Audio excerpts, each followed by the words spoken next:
Bonjour et bienvenue pour cette 12e journée du seul championnat de foot de billes en France. Pour commencer, il est toujours bon de faire un petit rappel du classement. Et nous retrouvons toujours en tête depuis 9 journées d'affilée les Poissons.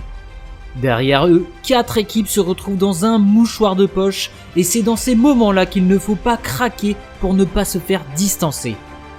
Tout en bas, les Lavas et les Arlequins ont toujours un train de retard.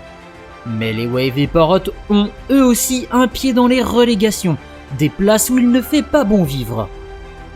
Passons maintenant à l'agenda des matchs de cette 12e journée et nous allons retrouver beaucoup de haut tableau contre le bas de tableau, excepté pour la tête d'affiche Iguane Poisson. Un match qu'il ne va surtout pas falloir rater. Mais commençons tout d'abord par le match Verlif-Parrot. Un match qui s'annonce difficile pour des Parrots qui n'ont jamais gagné contre les Verlif dans toute leur carrière. Mais Jade, le meilleur buteur, ne sera pas présent à cause d'un carton rouge. Pomme, superbe poteau rentrant, Sinople en met un deuxième dans l'autre but. Et les deux défenseurs de chaque équipe vont eux aussi venir marquer. Et les Verlif prennent une large avance dans une première période riche en buts. Les Parrots se sont fait prendre de vitesse par la meilleure attaque du championnat. Et l'arbitre va mettre un carton jaune à Lichon pour dégradation du terrain. C'est mérité. Seconde période. Les deux équipes se repoussent bien. Pomme semble tout de même bien parti pour aller chercher un doublé. De l'autre côté, c'est une nouvelle fois Gabon qui fait tout le travail chez les Parrots et qui vient réduire le score. Mais on a bien l'impression qu'il est le seul à jouer et les Parrots vont devoir s'incliner 4-2 face aux Verlif.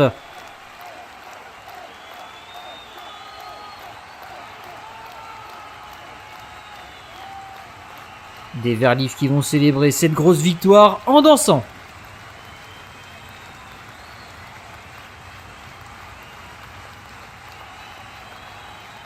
Second match, les Lavas contre les Futos.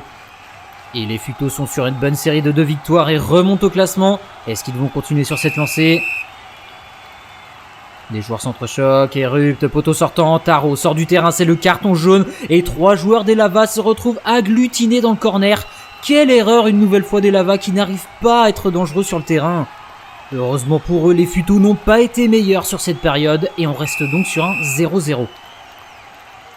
Taro, superbe poteau rentrant, Magme le suit mis... Oh, incroyable! Taro a repoussé Magme depuis l'intérieur du but et l'a complètement empêché de marquer.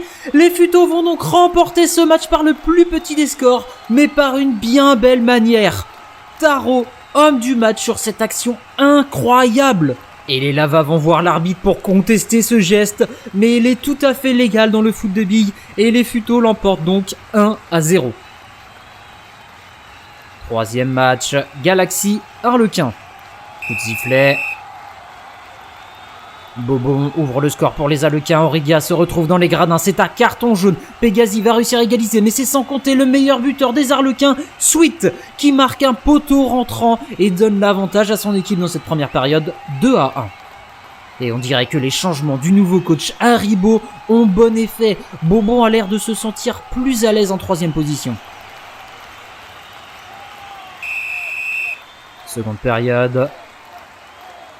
Auriga vient frapper le poteau, mais il va s'arrêter devant. Frutti dans les gradins, c'est un carton jaune et les Galaxies ne vont pas réussir à égaliser dans ce match. C'est donc une deuxième victoire d'affilée pour les Arlequins.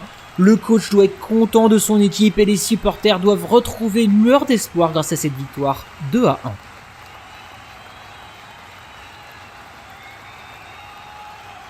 Et nous allons maintenant passer à notre grosse tête d'affiche, les Iguanes contre les Poissons. Deux des plus grosses équipes de ce championnat. Il n'y a qu'à voir ces statistiques impressionnantes des deux équipes. Ils sont quasiment similaires. 10 défaites chacun, plus de 60 buts marqués. A noter que du côté des Iguanes, le meilleur buteur ex aequo est Tija, le défenseur. C'est le défenseur le plus performant du championnat. Et on est parti pour la première période. Reptar et Lucer vont marquer ensemble, les Poissons semblent pris de court. Labré n'est pas passé loin du cadre, mais il a la rage de marquer et traverse le terrain pour marquer dans l'autre but. Oh, mais il se heurte à Reptar, puis à Lucer, incroyable! Il vient d'être arrêté en 2 temps par les buteurs. Et les Iguanes sont très bien partis dans ce match pour remporter ce duel.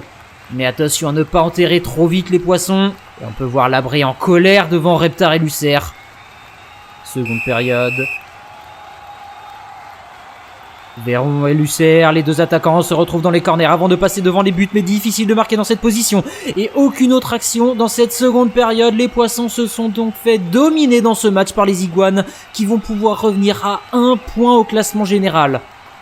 Très belle victoire des Iguanes, 2-0. Et pour finir, voici le dernier match, Bees face aux Wave. Lors de leurs 2 confrontations précédentes, les Bees ont gagné les 2 matchs. Première période. Vespula, belle envolée, qui ne passe pas loin du cadre malheureusement. Chopet s'est pas mal fait bousculer lors de l'engagement, mais il va quand même réussir à trouver une bonne trajectoire et il va finir au fond des filets. Et le score aurait pu être plus lourd si Mavericks n'avait pas heurté son coéquipier malheureusement. Et Joes va recevoir un carton jaune pour avoir dégommé le drapeau de corner. Est-ce que les Bees vont revenir dans ce match ? Maya dans les airs, Joe sort du terrain, cette fois-ci c'est le carton rouge. Apis avec le rebord va s'approcher des buts mais c'est sans succès. Pareil pour Bellara devant les buts. Le match se finit donc sur une courte victoire des Waves 1-0 et les Bees voient donc leur série d'invincibilité se briser aujourd'hui. Les matchs sont maintenant finis et ils vont avoir fait beaucoup bouger le classement, excepté pour les 2 premiers qui sont maintenant au coude à coude. Les Verlifs font une bonne opération en remontant à la 3e position, mais juste derrière eux, 3 équipes sont à égalité de points. Les Bees, les Galaxies et les Futos, qui sont sur 3 victoires d'affilée et qui font une remontée impressionnante. Pour rappel, lors de la 9e journée, ils étaient avant-derniers. Pour le bas de classement, les Lavas prennent beaucoup de retard, ça va être difficile de sortir de cette zone de relégation. Les Parottes sombrent eux aussi en 9e position, se faisant même rattraper par les Arlequins. Personne ne veut être relégué, mais un écart trop important pourrait bien se former dans les prochaines journées. En ce qui concerne les buteurs, Jade n'a pas marqué depuis un moment et il est rattrapé par son coéquipier, Pomme. Les Verlifs dominent doublement ce classement dorénavant.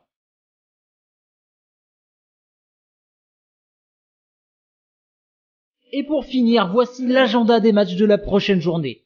J'espère que vous avez apprécié cette journée de championnat et j'espère vous retrouver pour la prochaine. Ciao!